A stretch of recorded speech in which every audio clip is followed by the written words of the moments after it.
Hai guys, jumpa kembali dengan saya Nur Fitriadin di akun Noer Play. Kiranya melalui video yang diunggah oleh akun ini boleh menjadi berkat bagi setiap kita. Dalam video kali ini kita akan membahas tentang doktrin atau ajaran yang sangat penting di dalam iman kekristenan, di mana ini menimbulkan banyak tuduhan-tuduhan dan pertanyaan-pertanyaan di dalam agama-agama lain. Ya, salah satunya adalah pembahasan kita akan fokus terhadap ketuhanan dan kealahan Yesus Kristus, di mana ini menimbulkan banyak perdebatan bagi polemikus-polemikus Muslim khususnya, dengan tuduhan-tuduhan yang tanpa dasar yang menyatakan bahwa Yesus bukan Allah. Ya, di mana salah satunya adalah Ipung Atria yang menyatakan bahwa Yesus bukan Allah, bahkan statementnya yang mengatakan bahwa di dalam Alkitab tidak ada yang menyatakan bahwa Yesus itu adalah Allah dari pengakuan Yesus sendiri. Kalau ada katanya 1 triliun guys. Berikut videonya. Menjadi Tuhan. Nah, di Alkitab setebal ini tidak ada satupun Yesus yang berbicara secara tegas, lugas, tanpa ambigu, tanpa kata ganti. Yesus sendiri menyatakan, aku Yesus, aku adalah Tuhan, atau aku Yesus, aku adalah Allah. Tidak ada.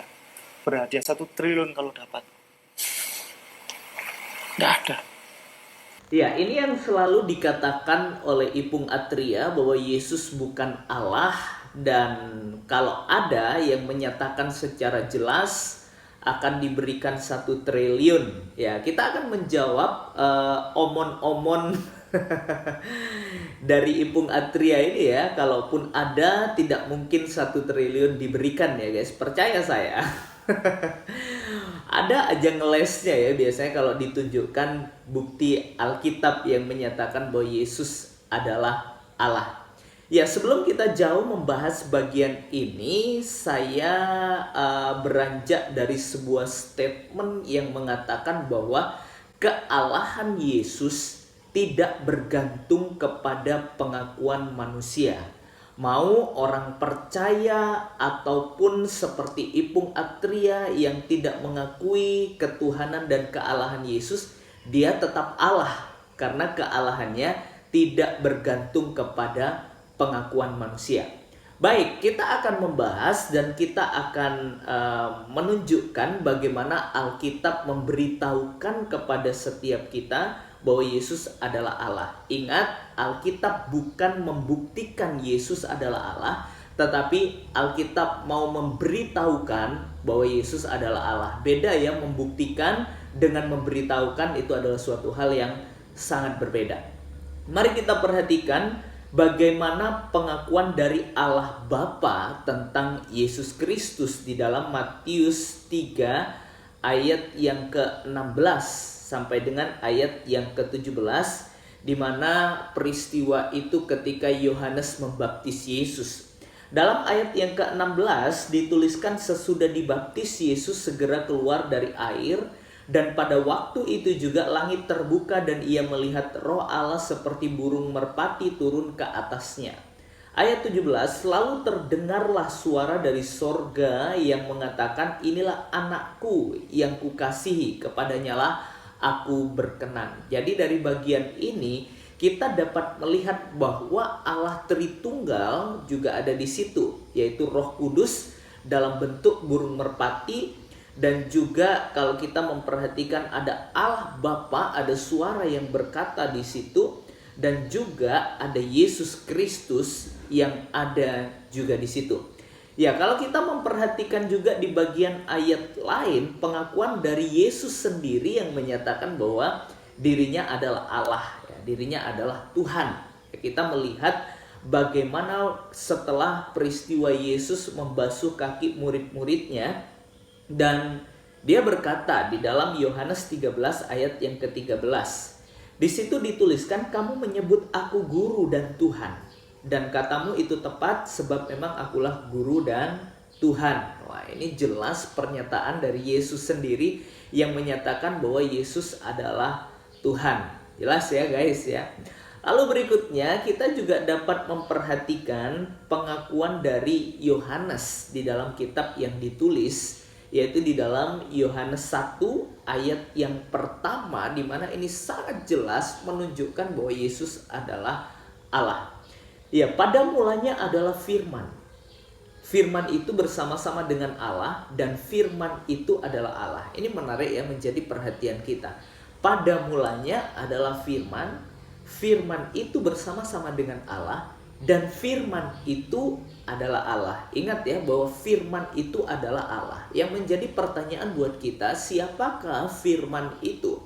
Kita dapat melihat di dalam Yohanes 1 ayat yang ke-14, di situ dituliskan bahwa firman itu telah menjadi manusia dan diam di antara kita, dan kita telah melihat kemuliaannya, yaitu kemuliaan yang diberikan kepadanya sebab anak tunggal Bapa penuh kasih karunia dan kebenaran. Jelas di sini dikatakan bahwa firman yang adalah Allah itu telah menjadi manusia. Siapakah dia? Ya, tidak lain adalah Yesus Kristus, Allah yang berinkarnasi menjadi manusia untuk menyelamatkan dosa manusia. Lalu berikutnya ada banyak ya sebenarnya ya guys ya. Ada banyak di dalam pengakuan dari Thomas ya. Yohanes 20 ayatnya yang ke-28. Di situ dituliskan ketika Yesus menampakkan diri kepada Thomas, dan pada waktu itu Thomas tidak percaya ya teman-teman. Kalau kita memperhatikan di dalam ayat yang ke-25 dari Yohanes 20 ya, ayat yang ke-25 ayat sebelumnya. Maka kata murid-murid yang lain itu kepadanya, kami telah melihat Tuhan. Tetapi Thomas berkata kepada mereka, sebelum aku melihat bekas paku pada tangannya, dan sebelum aku mencucukkan jariku ke dalam bekas paku itu, dan mencucukkan tanganku ke dalam lambungnya, sekali-kali aku tidak percaya. Thomas tidak percaya kepada Yesus Kristus ketika dia menampakkan diri. Lalu apa yang terjadi? Ayat yang ke-27, kemudian ia berkata kepada Thomas, taruhlah jarimu di sini, lihatlah tanganku, ulurkanlah tanganmu dan cucukkan ke dalam lambungku, dan jangan engkau tidak percaya lagi, melainkan percayalah. Dan Thomas menjawab dia, ya Tuhanku dan Allahku. Wah, ini sangat jelas ya bahwa Alkitab memberitahukan bahwa Yesus adalah Allah yang hidup. Lalu kita dapat melihat juga pengakuan dari Petrus dalam Matius 16 ya teman-teman ya. Dalam Matius 16 ayat yang ke-16, maka jawab Simon Petrus, engkau adalah Mesias, anak Allah yang hidup ya. Apa itu Mesias? Dan kita akan bahas sebentar lagi ya teman-teman ya. Lalu kita perhatikan juga ini yang paling penting ya teman-teman, di dalam Markus 5 ya. Dalam Markus 5 iblis pun percaya dan mengakui bahwa Yesus itu adalah Allah ya. Masa Ipung Atria lebih dari iblis ya guys. Baik, mari kita perhatikan dalam Markus 5 ayatnya yang ke-6 ya. Ketika iblis di sini ya, melihat Yesus dari jauh, berlarilah ia mendapatkannya lalu menyembahnya. Iblis aja menyembah Yesus ya teman-teman ya. Lalu perhatikan ayat 7, dan dengan keras ia berteriak, apa urusanmu dengan aku, hai Yesus, anak Allah yang maha tinggi? Demi Allah, jangan siksa aku. Wah, ini menarik ya, menjadi pembahasan kita bahwa iblis saja, setan saja menyembah Yesus dan dia percaya dan mengakui bahwa Yesus adalah Allah. Wah, ini menarik ya buat kita perhatikan.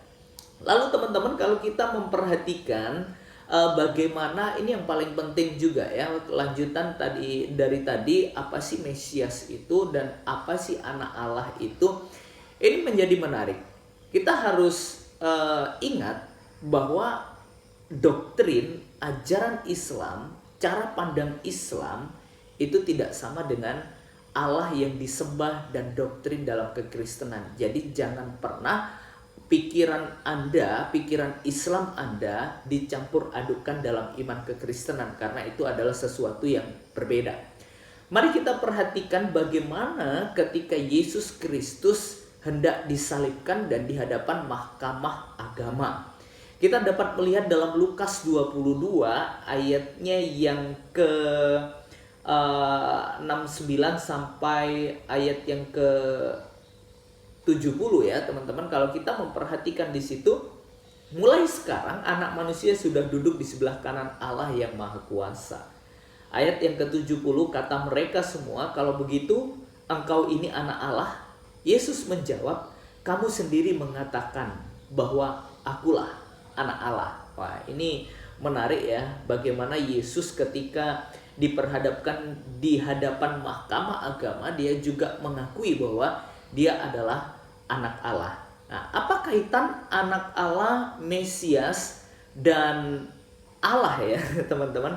Nah, kita perhatikan di dalam Yohanes 10 ayat yang ke 33 ya, di mana Yesus ditolak oleh orang Yahudi karena Yesus ini dianggap untuk menyamakan dirinya dengan Allah. Nah, ini ya teman-teman ya, bahwa Mesias dan anak Allah itu adalah Allah dalam Kristus Yesus. Perhatikan di dalam ayat yang ke-33 di dalam Yohanes 10 ya.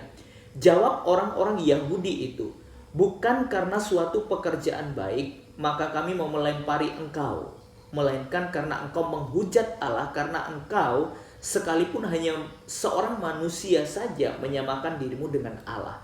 Ya, Yesus di hadapan mahkamah agama dia berkata bahwa dirinya adalah Mesias, dia adalah anak Allah, dan itu dianggap bahwa dirinya menyamakan dengan Allah. Dia sama dengan Allah.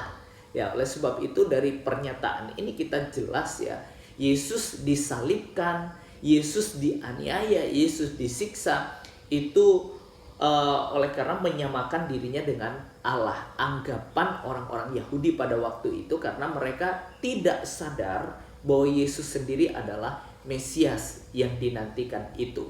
Ya, dari video yang dapat saya unggah kali ini, kiranya boleh menjadi berkat bagi setiap kita dan membukakan wawasan kita untuk kita berpikir benar serta hidup dalam kebenaran, karena Alkitab sudah memberitahukan kepada setiap kita bahwa Yesus adalah Allah yang hidup, yang memberikan jalan keselamatan dalam setiap kehidupan kita yang percaya kepada Dia.